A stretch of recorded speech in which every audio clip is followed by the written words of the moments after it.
అస్సలాం వాలేకుమ్ friends. ఈరోజు recipe వచ్చేసైతే పాలు బీరకాయ కర్రీ అయితే ప్రిపేర్ చేస్తున్నాను.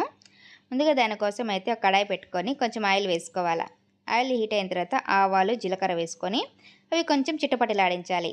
తర్వాత ఆనియన్స్, కొంచెం పచ్చిమిర్చి, కొంచెం కరివేపాకు అన్నీ వేసి ఇవన్నీ బాగా ఫ్రై చేసుకోవాలి. ఇవన్నీ ఫ్రై అయిపోయినాయా, ఇంకా సన్నగా కట్ చేసుకున్న బీరకాయ కూడా వేసేసి మొత్తం ఒకసారి బాగా కలుపుకొని ఇంకా రుచికి సరిపోతే ఉప్పు, పసుపు అన్నీ వేసి ఒకసారి బాగా కలుపుకోవాలి. వాటర్ అయితే నేను ఏమి యాడ్ చేయడం లేదండి. ఇలా మూత పెట్టేసి మీడియం ఫ్లేమ్లోనే బాగా ఉడికించుకుంటే మన వాటర్ అనేది దీంట్లోనే ఆల్రెడీ ఊరుతుంది. లేదు అనుకుంటే మీరు వాటర్ యాడ్ చేసుకోవచ్చు. ఇంకా బీరకాయ ఉడికిపోయిన తర్వాత కొంచెం రెడ్ చిల్లీ పౌడర్ కూడా యాడ్ చేసేసి బాగా కలుపుకొని మూత పెట్టేసి ఒక 2 మినిట్స్ అయితే కుక్ చేసుకోవాలి.